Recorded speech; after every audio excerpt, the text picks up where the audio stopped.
yili tug'adigan qizlar bor. Hali tiklanishga ulgurmaydi organizmi. Bu foydasiz, bu past effekt ketib qoladi. Bu yoki bo'lmasam onkologiya chaqiradi degan har xil savollar uyg'onadi. 30 yoshdan keyin sarkopeniya holati kuzatiladi. Kegel bilan birgalikda lazer muolajasini birgalikda qilganingizda mana bunaqa effekt olasiz. Haqiqatan real effektingiz zo'r bo'ladi. Assalomu alaykum aziz opa-singillarim. Sizlar bilan bugun biz qinning kengligi muammosi haqida gaplashamiz. Eng asosiy 5 ta ilmiy fakt bilan bo'lishaman. Va qanday qilib videoni oxirida qanday qilib qinni muammolarini hal qilish haqida gaplashamiz. Qanday qilib yana tonusga olib kelish mumkin, toraytirish mumkin degan savollaringizga javob olasiz. Meni birinchi marta ko'rib turgan bo'lsangiz, men o'zim tanishtirib o'taman.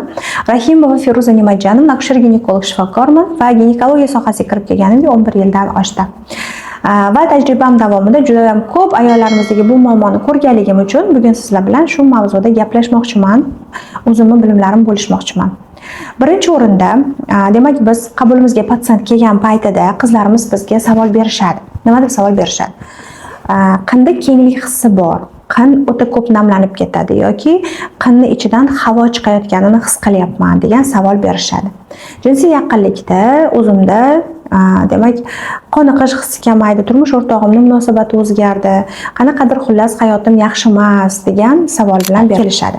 Yoki ba'zida oz-ozdan siydik tuta olmaslik, peshobini ushlab qola olmaslik, aksirganda kulganda ozgina peshob tomib ketishlik holati yoki hojatxonaga yetib borib ulgura olmaslik holatlari haqida shikoyat qilishadi.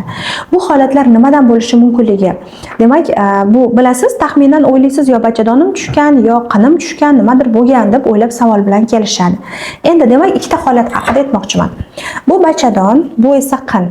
Birinchi o'rinda bachadonni bo'yni tushishi, bachadon pastlab qolishi. Ko'p paytda biz bachadon bo'ynini pastroqda, har xil darajada pastda ko'ramiz.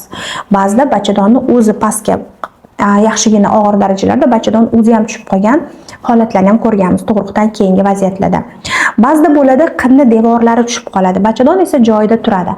Qin devorlari juda ham bo'shashgan holatda qinni oldi devori, qinni orqa devori juda ham pastga osilib tushishi boshlaydi. Va bu holat nima uchun ro'y beradi? Endi birinchi o'rinda yirik tug'ruqlar, tug'ruqni asoratli kechishi, stimulyatsiya bilan tug'dirish, bolani bosib ezib tug'dirish, bunaqangi holatlarda bachadon va qin devorlarining tushib qolish holatlari kuzatiladi. Eng birinchi sababi demak yirik homiladorlik yoki asoratli tug'ruqlar.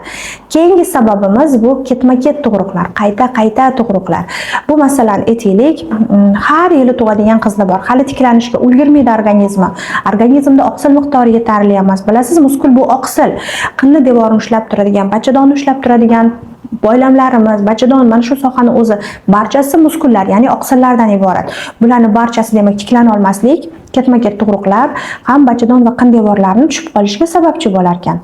Demak, keyingi sabablarimiz ham bor. Bular semizlik, ortiqcha vaznning bo'lishi. Ko'p holatlarda semizlik va ortiqcha vazn bo'lishi sarkopeniya holati bilan keladi. Sarkopeniya nima degani? Sarkopeniya bu muskulning organizmda kamligi degani. Bu lotin tilidan tarjima qilinganda sarko bu muskul, peniya bu kamligi degan ma'noni anglatadi. Ya'ni organizmda muskul massasi juda ham kamayib ketadi va yog' massasi asosiy qismini egallaydi. Bu narsa genetik ham bo'lishi mumkin, bu narsa kam harakatli hayot turmush tarzimiz bilan ham bog'liq bo'ladi va buning natijasida ham demak muskullarda bo'shashishlik, tushib ketishlik holati ro'y beradi. Keyingi vaziyatimiz bor, bu aytganimizdek qorin ichki bosimini baland bo'lishi. Ya'ni agar bizda qo'shimcha vazn bor bo'lsa, qornimizda har doim surunkali, bizda qabziyat bo'lsa, qornimiz har doim gazli bo'ladigan bo'lsa, ko'p kuchanadigan bo'lsak, bu ham qorin ichki bosimining ortishi, bachadon tubi muskullarining pastga itarilishiga, bo'shashishiga sababchi bo'lar ekan. Bu surunkali jarayonda. Keyingisi ichiz qotadigan bo'lsa, ko'p qotishi. Kuchanib, ichizni keltirgan sari chanoq tubi borgan sari o'zini tonusini yo'qotib boradi. Yana bir holatimiz bor. Bu holatimiz menopauza. Ya'ni bu ma'lum bir yoshga yetganimizdan keyin ko'pincha o'z ayollarda 30 yoshdan keyin sarkopeniya holati kuzatiladi. Ya'ni organizmda somatotrop gormon, ya'ni bizning o'sish faktorimiz, o'sish gormonimiz miqdori tushib boradi. Somatotrop qonda qancha kam bo'ladigan bo'lsa, organizmda tiklanish prosesslari, muskular tonus kamayib boradi. Yuzlarimiz, qovoqlarimiz, terilarimiz, muskullarimiz osilgani kabi qin sohasidagi muskullar ham osilishi boshlaydi, tushishi boshlaydi. Ya'ni bu asosan faqatgina katta tug'ib qo'yganingiz bilan bog'liq emas, bu gormonal darajadagi holat ekan. Somatotrudni yoshimiz o'tgan sari pastlab borishi, bundan tashqari estrogen gormoni, ayollik gormonining tushib borishi ham bizda tonusni pastlayishiga olib keladi. Emizikli davrda ham ayollik gormonlari miqdori ancha past bo'ladi va bu ham qindevorlarni, agar sizda aytaylik ham semizlik bor, ham siz emizikli ayolsiz, gormonal holatingiz hozir demak o'zgarib qolgan vaziyatdasiz va sizda ichingiz ham agar qotayotgan bo'lsa, aytaylik hammasi buket komplekt ravishda sizni qindevorlaringiz bachadoni tushib ketishiga olib keladi. Demak, sabablarni ko'rib chiqdik. Shu holatlar bor ekan, nima qilish kerak? Birinchi o'rinda qizlarjonlar organizmimizdagi oqsil darajasi, yog' darajasini normaga olib kelib olishga harakat qiling. Agar sizda aytganimizdek gormonal muammolar bo'lsa, gipotireoz holati bo'lsa, qalqonsimon bezda muammo bo'lsa, bu ham organizmda gipotireoz ham bo'shashishlikka olib keladi. Terining quruqligi bilan birga, otyoqlar bilan birgalikda, ichki bosimni ortishi bilan birgalikda, qorin ichki bosimini ortishi bilan birgalikda muskullarning tonusini ham pastligiga olib keladi. Har doim o'qichang bo'lasiz, charchagan, bo'shashgan bo'lasiz. Bu holat ham sizda kompleks sistemga ta'sir qilish bilan birga bu joydagi holatga ham ta'sir ko'rsatadi. Keyingi holatda biz aytib o'tganimizdek sarkopeniya holati. Buni ko'pincha endokrinologlarimiz diagnostika qilishadi. Bundan tashqari bu narsani endokrin ginekologlarimiz ham diagnostika qilishlari mumkin. Ya'ni ginekologlarimiz bilasiz, odatda gormonlarni juda ham yaxshi tushunishadi. Endokrinologiyaga ko'p bog'liqliklari bo'ladi. Конечно, biz sahrni davolamaymiz, lekin biz ayollik gormonlaringiz bilan, qalqonsimon bez gormonlaringiz bilan komplekt ravishda ishlaymiz. Kortizol bilan ishlaymiz, prolaktinlar bilan ishlaymiz. Lekin faqatgina ayrim bir endokrinologlar faqat davolaydigan kasalliklarimiz bor. Bularni faqat endokrinologlar davolashadi. Lekin mana bunaqangi ayollik problemalarida biz gormonlaringizni bemalol ko'rib, tahlil qilib, lecheniya yozib bera olamiz. Mana shunaqangi endokrin ginekologlarga ham murojaat qilishingiz mumkin bo'ladi. Keyingi holatimiz, demak, organizmni holati bilan kelishib oldik, organizmni gormonlarini joyiga qo'yib oldik. Bu birinchi problema edi. Ikkinchi holatimiz jismoniy faollikni oshirish. Jismoniy faollik faqatgina Kegel mashqini qilishdan iborat emas, qizlar.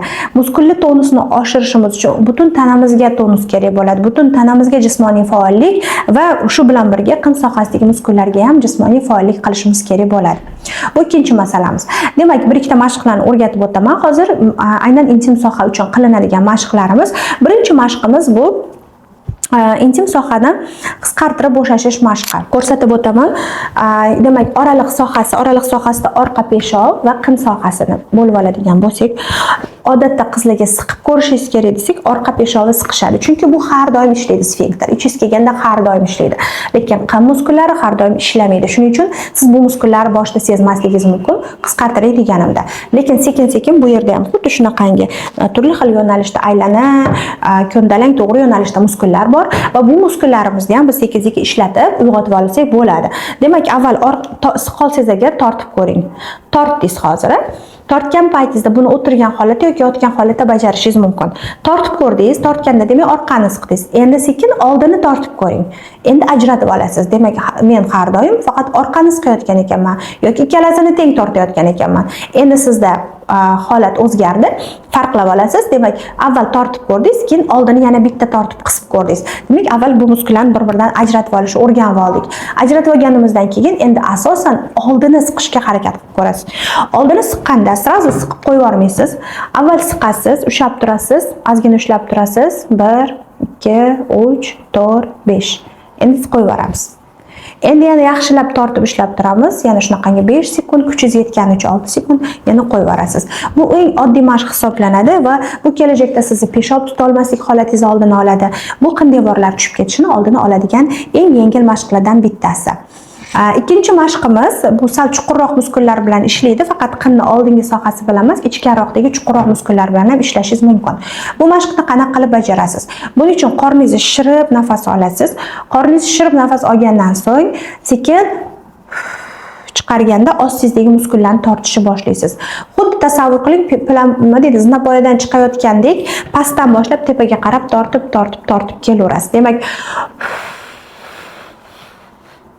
tortgan saringiz, demak 1, 2, 3, 4 etapda tortib kelavering va qorningiz ichkariga kirib ketaversin. Qorin vakuum mashqi. Bu ham qorningizga kirishiga yordam beradi, ham qin sohasi devor muskullarini bachadonni ko'tarilishiga yordam beradi. Endi qizlar aytishadi, men bu mashqlarni bajardim, lekin qinim sezilarli yetarlicha toraymayapti deyishadi. Demak, bu nimaga bog'liq? Bu qin devorlarining nechinchi darajali tushishiga va organizmning umumiy salomatlik holatiga bog'liq. Qizlarimiz ba'zida so'rashadi, rosa Kegel mashqlari bajaryapman, lekin foydasi bo'lmayapti. O'sha paytda biroz foydasi bo'ladi, keyin foydasi bo'lmayapti deyishadi. Qizlarjonlar, agar sizga o'sha paytda bo'lib, keyin bo'lmayotgan bo'lsa, bu degani o'zi muntazam mashqlarni bajarishingiz kerak degani. Lekin agar siz muntazam bajara olmayapman, har zamonda bajaryapman degan bo'lsangiz, unda ham foydasi bo'lmaydi emas qizlar, foydasi bo'ladi. Mashqlarni bajarib yurishga harakat qiling, chunki organizm harakat uchun yaratilgan. Bundan tashqari aytganimdek, organizmdagi defitsitlarni, gormonal holatingizni balansga olib kelib oling, keyin tezroq natijaga erishasiz. Bundan tashqari yana bitta holatimiz bor, lazer intim yoshartirish muolajasi haqida. Bu muolaja haqida gapirilganda ko'p qizlarimiz bu foydasiz, bu past effekt ketib qoladi, bu yoki bo'lmasam onkologiyaga chaqiradi degan har xil savollar uyg'onadi. Shuni hozir sizlarga aytmoqchiman qizlar. Lazer bo'yicha juda ham ko'p ilmiy ma'lumotlar bor.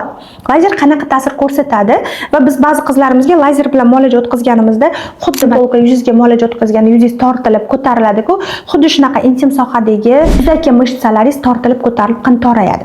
Lekin siz hech narsa qilmayapsiz. Mana bu joyga chanoqda bu muskullaringiz hammasini tonus yo'q, shalpayib yotgan bo'lsa, albatta lazer effekti ketib qoladi. Men har doim nima deyman, lazer muolajasi o'tkazganingizda, Kegel bilan birgalikda lazer muolajasini birgalikda qilganingizda mana bunaqa effekt olasiz. Haqiqatan real effektingiz zo'r bo'ladi.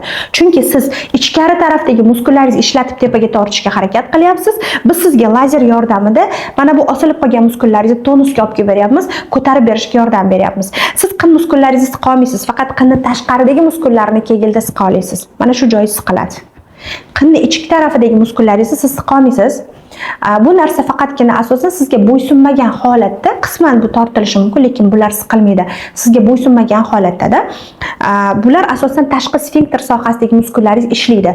Shuning uchun biz agar lazer bilan mana bu joydagi siz yaxshi ishlata olmaydigan muskullaringizni tonusga olib kelib bersak, siz mana bu muskullaringizni ishlatasiz, mana bu chanoqda bu muskullaringizni ishlatasiz va bachadonni ko'tarib turuvchi, qin devorlarini ushlab turuvchi muskullaringiz sekin-sekin tortiladi va biz mana shu protsedura bilan birga, lazer bilan birga Kegelni bajaradigan bo'lsak, juda ham zo'r qinda torayish effektini olamiz va uzoq muddatli effektga erisha olamiz. Lazer protsedurasining effekti qancha vaqtga yetadi? 6 oydan 2-3 yilgacha yetadi. Qanaqa qilib? Oddiygina kosmetologga aytganimdek borganingizda ham bitta protsedura olganingizda 6 oyda ketib qoladi. Xuddi shunaqa buni ham effekti 6 oyda ketib qolishi ham mumkin. Organizmdagi aytganimizdek gormonal muammolari bo'lsa, semizligi bo'lsa, umuman ko'p o'tiradigan ayol bo'lsa, ichi qotib kuchanadigan ayol bo'lsa 6 oyda ketib qoladi. Lekin o'ziga qarasa, gormonlari joyida bo'lsa, sog'lom ayol bo'lsa va bundan tashqari fizik mashqlar bilan harakatdagi ayol bo'lsa, 2-3 yilga bemalol effekti yetadi qizlar. Keyingi masalamiz lazer onkologiyaga chaqiradimi? Lazer onkologiyaga chaqirmaydi qizlar. Naborot, nurlanish ta'sirida ayrim bir onkologik hujayralarni nobud bo'lishi isbotlangan. Va biz lazer yordamida protsedura bajarganimizda onkologiya qayerda bo'ladi? Bachadonning endometriy qavatida, tuxumdonlarda va asosan bachadon bo'ynida sodir bo'ladi. Biz esa lazer muolaja bajarganimizda muolajada bachadon bo'ynini emas, qinni devorlarini lazer bilan toraytirishga yordam beramiz. Yana bitta fakt aytaman. Aynan bachadon bo'ynida agar onkologik proses kelib chiqayotgan bo'lsa, CIN1, CIN2 kelib chiqayotgan bo'lsa, biz aksincha mana shu lazer nurlari yordamida bu kletkalarni o'ldiramiz. Bu degani lazer ayrim bir onkologik hujayralarni hatto o'lishiga yordam beradi. Lazer kimlarga mumkin emas? Onkologik proses boshlanayotgan ayollarga poligami hech qaysi protsedura mumkin emas. Avvalo ularga ko'rsatma onkolog ginekolog ko'rigidan o'tish kerak bo'ladi. Biz shuning uchun ham bu protseduralarni tibbiy ma'lumoti yo'q bo'lgan kosmetologlarda yoki bo'lmasam kosmetologik protsedurli xonalarda o'tkaziladigan joylarda qilishinglarni tavsiya qilmaymiz. Biz har doim avval osmotr qilamiz. Onkologik belgilarni ko'radigan bo'lsak, biz sizdan sitologiya, pap test olamiz. Ularni tasdiqlab, sizda negativ holat tasdiqlangandan keyingina faqat protsedura o'tkazamiz. Xullas qizlarjonlar, qinni toraytirish bo'yicha juda ham ko'p protseduralar bor. Bu sizga eng aynan mos keladigan protsedurani ko'rik jarayonida aniqlashimiz mumkin bo'ladi. Biz sizlarni Havo klinikda qabulimizda kutamiz. Bizning shogirdlarimiz bor, shogird ginekolog vrachlarimiz bor. Ularga yozilishingiz mumkin, o'zimga yozilishingiz mumkin. Klinikamiz telefon raqamlarini shu video ostida qoldiraman va bundan tashqari Telegram, Instagram kanallarimiz profillarini ham qoldiraman. O'tib kuzatishingiz mumkin, foydali ma'lumotlarni olishingiz mumkin. Agar sizga video foydali bo'lgan bo'lsa, albatta like sharani bosib, mana shu muammolardan qiynalayotgan tanishlaringizga yuborib qo'yishni unutmang. Savollaringizni kommentariyada yozib qoldiring. Biz sizga ayollik baxtini tilaymiz.